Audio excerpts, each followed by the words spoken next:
The Impossible Gambit. Fade in. Narrator, VO. The Galactic Council had one rule about humans: never underestimate their stupidity. They were about to learn why that rule existed. Scene 1, the Council Chamber, midnight to 2:30. A massive crystalline chamber filled with representatives from dozens of alien species. At the center, a holographic display shows a dying star system. Council Prime Nexus, a being of pure energy. The Kepler 442 system is lost. The star will go supernova in 72 hours. The 17 billion colonists cannot be evacuated in time. Ambassador Zephyrian, insectoid, clicking mandibles. Our fastest ships would need 200 hours minimum. It is regrettable.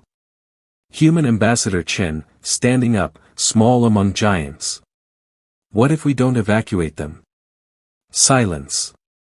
Then nervous chittering from various species, asterisk.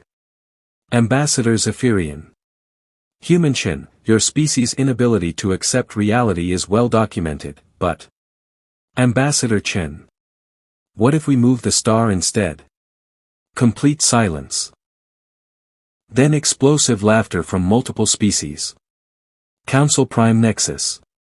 Ambassador Chen, even for your species, this is exceptionally optimistic. Ambassador Chen.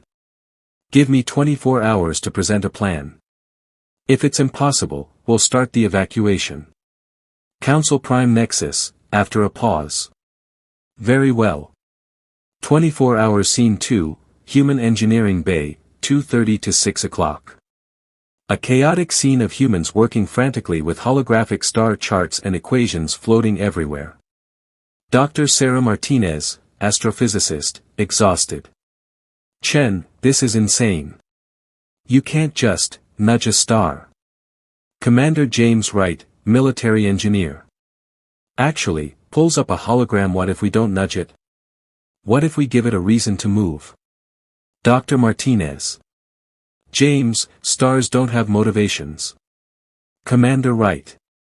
No, but they have gravity wells. And they respond to mass displacement. He manipulates the hologram, showing asteroid trajectories. Dr. Martinez. You want to throw rocks at a star? Commander Wright. Not rocks. Asteroids. Specifically, every asteroid in the outer belt, accelerated to 0.3 c using our new fusion drives. Dr. Martinez, calculating rapidly. The energy required, wait. Pauses. Wait, that might actually work. Ambassador Chen. How long? Dr. Martinez. If we hit it with sequential impacts at precise angles, we could destabilize its position enough to buy maybe 200 hours before it goes critical. Commander Wright. And if we're wrong? Dr. Martinez. We kill 17 billion people slightly faster than scheduled. Ambassador Chen.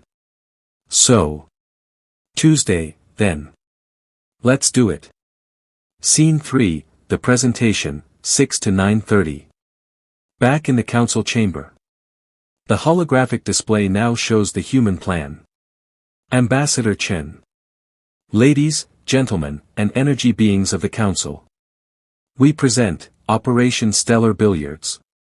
Ambassador Zephyrian. You named it. Stellar Billiards. Ambassador Chen. We're going to hit the star with 2,847 asteroids in a precise sequence, creating a gravity cascade that will shift its position by 0.3 astronomical units. Council member Thrax, reptilian, hissing. The mathematics are, calculating, actually sound. But the execution is impossible. Dr. Martinez, via hologram. Each asteroid needs to be accelerated to exactly 0.297 c and impact at coordinates precise to within 100 kilometers. Council Prime Nexus. The timing required, a single miscalculation would destroy the entire system. Commander Wright, via hologram. We've run the simulations 50,000 times. Success rate is 67%. Ambassador Zephyrian. 67%. Those odds are. Ambassador Chen. Better than 0%. Which is what we have now. Long pause. Council members exchange glances. Council Prime Nexus. The humans have authorization to proceed. May whatever gods you worship have mercy on us all. Scene 4, the execution, 9:30, 1300 hours.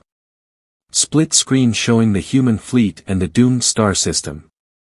Mission control, crackling radio. Asteroid teams Alpha through Zulu Zulu, you are go for acceleration. Remember, this is not a drill, this is not a simulation. 17 billion people are counting on us getting this right. Pilot Torres, Alpha Team. Copy that, Control. Beginning acceleration sequence. The view shifts to show massive asteroids being pushed by fusion drives, accelerating to incredible speeds. Dr. Martinez, in mission control. First impact in 3, 2, 1. A brilliant flash as the first asteroid strikes the star's surface. Commander Wright. Gravitational sensors show 0.003% deviation. We're on track.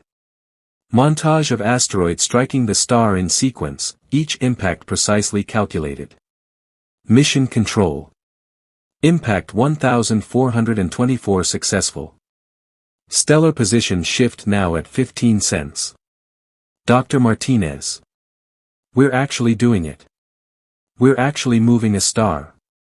Pilot Chen, final asteroid. Control, this is the last rock. Impact in 10 seconds. Tension builds as the final asteroid approaches.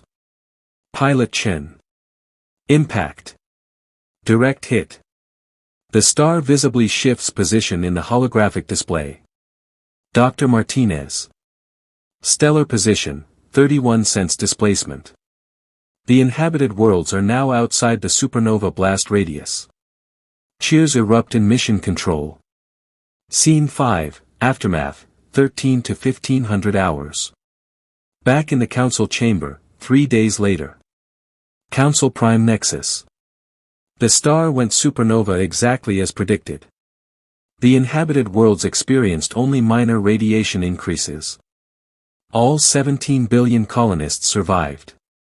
Ambassador Zephyrian. How did you know it would work? Ambassador Chen. We didn't. But humans have a saying, if you're going to be stupid with style. Council Prime Nexus. The Council formally recognizes that humanity's approach to impossible problems is unique. Ambassador Chen. Council Prime, we prefer the term creatively optimistic. Council Prime Nexus. Very well. The Council also notes that humanity has just demonstrated the ability to move stars. This is concerning. Ambassador Chen. Only when we're helping. You really don't want to see what we do when we're not. Uncomfortable silence from the Council. Narrator, VO. And that was how humanity earned its reputation, not as the smartest species in the galaxy, not as the strongest, but as the one species crazy enough to play billiards with stars, and win. Scene 6, the diplomatic reverberations, 15 to 1730. Int. Galactic Council Chamber. The chamber is quieter now. Many council members are still processing humanity's success. Council Prime Nexus humanity's actions have averted the loss of 17 billion lives. Your contribution is beyond commendable. Ambassador Chen, thank you. Though we did have some sleepless nights. Several alien delegates exchange uneasy glances. Counselor Thrax, reptilian, and you expect us to believe you will never deploy this stellar manipulation capability as a weapon? Ambassador Chen, we expect you to understand we never wanted it to be one. Counselor Zephyrian, clicking mandibles nervously, but now you can move stars. You can redirect them. Or worse. Dr. Martinez, appearing via hologram, with all respect, counselors, this was an act of preservation. We're scientists, not conquerors. Council Prime Nexus nonetheless, a new strategic balance has been created. He gestures, and a holographic treaty overlay appears, a shimmering set of galactic protocols. Council Prime Nexus henceforth, any use of stellar displacement technology will be subject to collective oversight. Your cooperation in codifying these protocols is required. Ambassador Chen understood.